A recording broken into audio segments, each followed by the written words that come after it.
Cellulose, which is the principal element of linen.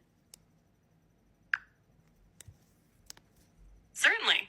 Cellulose is a polysaccharide, meaning it's made up of many sugar units. Specifically, it's composed of long chains of glucose molecules linked together through beta-1,4 glycosidic bonds. These bonds connect the glucose units, but the orientation of the bond is key because it creates a linear, rigid structure. Here's a breakdown of how the structure works. 1. Glucose units.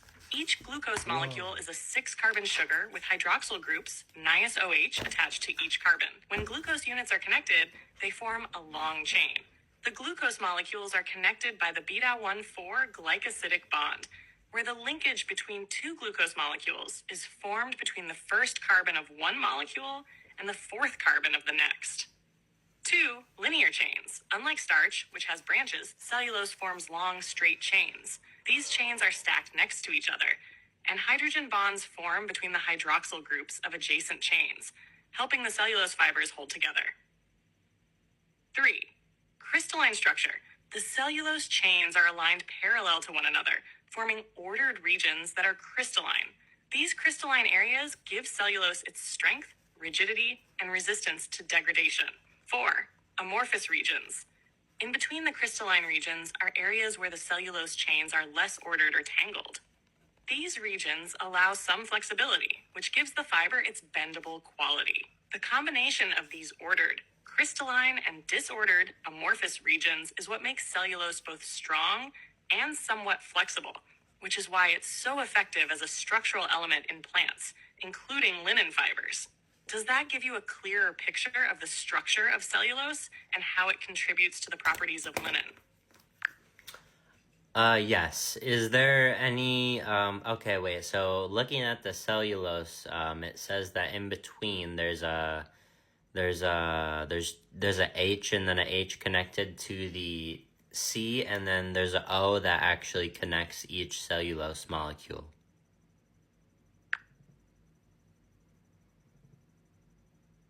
Yes, you're referring to the B1,4 glycosidic bond that links the glucose units together in cellulose. Let me break that down more clearly. 1. The glycosidic bond. In this bond, the oxygen O is the key component that connects two glucose molecules. Specifically, it's the oxygen atom that bridges the hydroxyl group, NiOH, attached to carbon 4 of one glucose molecule and carbon 1 of the next glucose molecule. 2. Hydrogen atoms. When the bond forms, a water molecule, H2O, is released as a byproduct because one hydrogen, H atom, from the hydroxyl group on one glucose molecule and a hydroxyl group, OH, from the other glucose molecule combine to form water. This is called dehydration synthesis. So in a simplified way, the bond between two glucose units in cellulose involves an oxygen atom linking carbon 1 of one glucose to carbon 4 of the next glucose. The process also involves the release of a water molecule, H2O, as the bond forms, resulting in the characteristic structure. This bond gives cellulose its strong and rigid structure because it involves a tough connection that's hard to break down. Does this help clarify how the glucose molecules are connected within cellulose? What is the structure of hemicellulose, and does this have anything to do with the structure of linen fibers? Yes, hemicellulose plays an important role in the structure of plant fibers, including linen, though it's distinct from cellulose in both composition and structure. Structure of hemicellulose. Hemicellulose is another complex carbohydrate found in plant cell walls, but it differs from cellulose in several ways. 1. Composition. Unlike cellulose, which is made up exclusively of glucose units, hemicellulose is a heteropolymer, meaning it contains a variety of sugars, including xylose, a 5-carbon sugar, mannose, galactose, arabinose, glucuronic acid. These sugars are connected by different types of glycosidic bonds, such as BAT1,4, but also BAT1,3 and OPH1,4 bonds, which creates a more branched structure compared to the linear cellulose chains. 2. Structure. Hemicellulose forms a branched and more randomly organized structure, unlike cellulose's linear and crystalline chains. The molecules are shorter and less rigid than cellulose fibers, and they don't form crystalline structures. Instead, they are more amorphous and flexible. 3. Function. Hemicellulose works as a matrix that binds cellulose fibers together in plant cell walls. It fills in the spaces between the crystalline cellulose, providing structural support and helping to hold the plant cell wall together.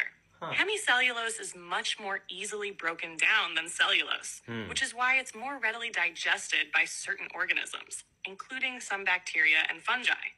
Hemicellulose in linen. While cellulose is the primary component in linen fibers, hemicellulose also plays a role in the overall structure of plant fibers, including flax. It helps to bind cellulose fibers together, adding a bit of flexibility to the rigid cellulose structure. Okay. Maintain the integrity of the fiber, making it less brittle than it would be if it were purely cellulose. Contribute to the natural properties of the fiber, like its strength, texture, and ease of processing during linen production. During the processing of flax into linen, hemicellulose is largely removed during the retting process, a step in breaking down the flax plant's stalks, which helps to release the cellulose fibers. Okay. This is why linen tends to have a relatively stiff texture compared to other plant fibers like cotton, because it has less hemicellulose, and the cellulose remains more prominent. So, while hemicellulose is present in flax, the source of linen, it's not the main component, but it does play a crucial role in the overall structure and function of the fiber in the plant. Does that give you a clearer understanding of hemicellulose and how it interacts with the structure of linen?